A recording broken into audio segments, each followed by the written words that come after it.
7th.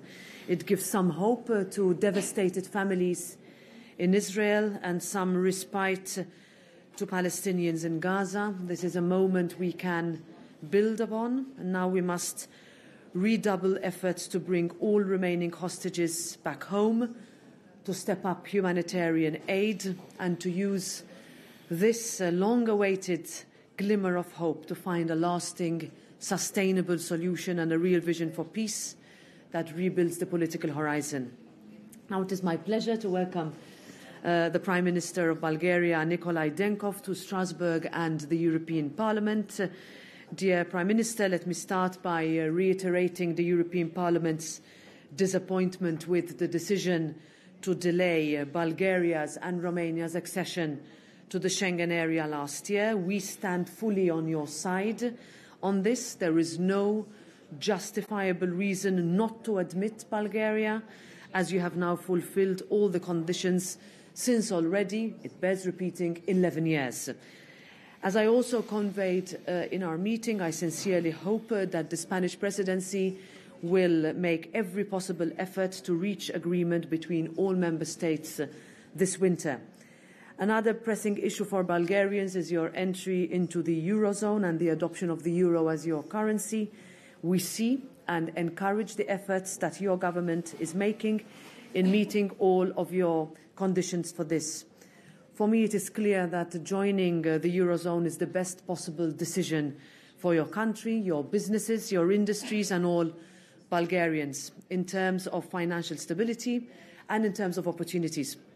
And that is why it was so important for the agreement on a government rotation to have been reached in Bulgaria. That is what allows for a long-term stability and outlook. We also talked about Ukraine, and I would like to thank Bulgaria for its support to Ukraine. And finally, we also discussed the situation in the Middle East. Prime Minister Denkov and I, together with the rest of the European Union leaders, shared the same views. The two-state solution is not an easy target today, but that is what the international community should and must aim at. Prime Minister Denkov, the floor is yours. Thank you very much, dear President, dear Roberta. First of all, I'd like to thank you for the invitation to be here to present the positions of Bulgaria on the hot topics, to contribute to the debate. This is Europe. And to express again our full commitment of the Cabinet, of the people in our teams, to be fully integrated in the European structures. And from this viewpoint, I also want to thank you very much for your continuous, very strong support for Schengen, for the Eurozone, and for the participation in the other structures of Europe. We need this support, and we'll continue to work hard, because it is important both for Bulgaria as a country, because this is part of our full development as a modern country with a high technology economy, with well-developed institutions, rule of law, and all the other fine adjustments of the structure of a country that makes it successful. But also we want to be useful to the development of Europe. So our full integration doesn't mean that we only want to take from Europe. On the opposite, we want to be as useful as possible to support the development of Europe as a union and family of countries that work together for their own success. So that's why I'm here, and I hope this will be a useful visit. Thank you. I have questions to both. Madam President, you mentioned Schengen. Bulgaria is expecting the new decision at the beginning of December. If this decision is negative, the anti-European sentiments amongst the Bulgarians will be big, and this half a year before the European election. How the European institution can break this Schengen deadlock? Well, thank you for this question, and I will build on what I said in my opening remarks. You will see now in the plenary, when different members from different political groups will take the floor, to have the most unifying message that we've had in the Parliament, in this Parliament for those 11 years, as I mentioned before. that Bulgaria's rightful place is in the Schengen area. I remember being in Bucharest last December, a few days after the non-decision by the European Council, and the disappointment coupled with frustration was felt, was tangible, and you could already see that the response was, so where does Europe leave us? How can the European Union have citizens that are treated one way and citizens that are treated in another way? So we very much look forward to progress on this issue. We look forward to the next few weeks, crucial weeks for the European Union, whether we are going to discuss enlargement, the European path for countries that have a perspective to join the European Union, but also for those decisions, highly political, highly sensitive, but very much having a direct impact of what Bulgarian citizens, what young people in Bulgaria will look to as they start to be more interested in the European election campaign in June next year. A decision is necessary, it is long overdue, and this institution stands extremely firmly behind that.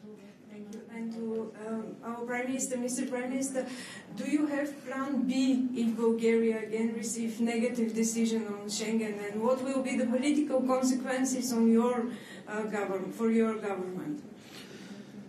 For me, today there is no plan B. Today we work very hard to get this accession decided in December.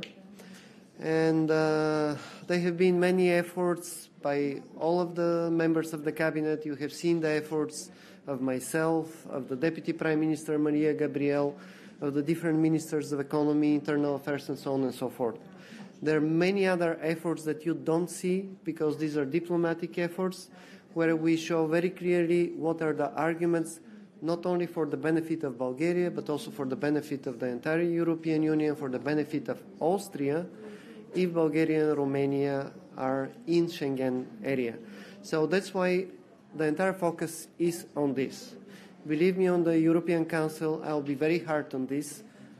I can explain very clearly what will be the negative impact if it doesn't happen, but before that we work hard to happen. So that's why I don't want to deviate our focus today on the preparation for the European Council and positive solution of this Council.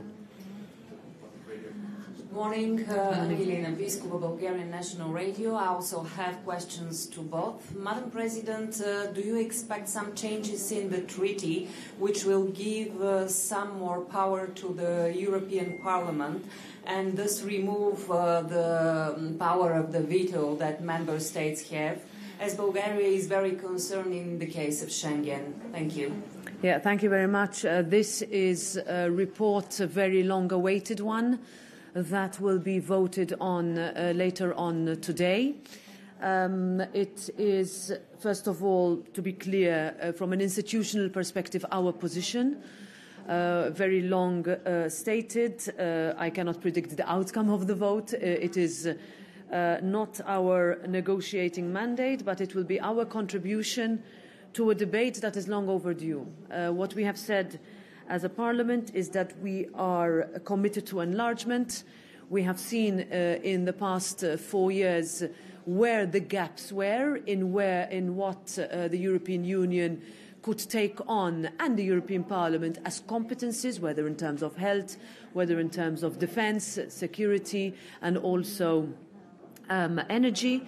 And finally, also an understanding that as we go towards the end of the year and discuss potential next steps towards enlargement, we are realistic in saying that what works for 27 will not work for 32, 33 or 35.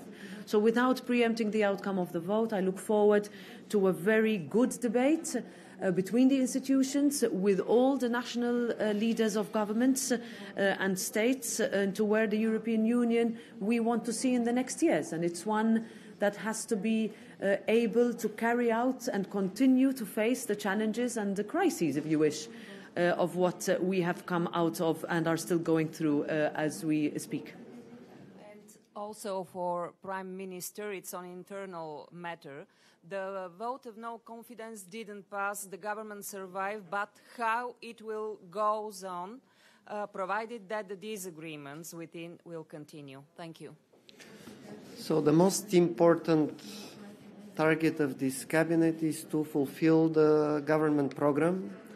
Also, we have a list of acts that should be adopted by the parliament. So here the focus should be anything that is outside of the government program, outside of this list that was agreed between the coalitions before making this government, is actually deviating us from our main goals. So all the time I'll try to focus on the programs. Thank you. Thank you.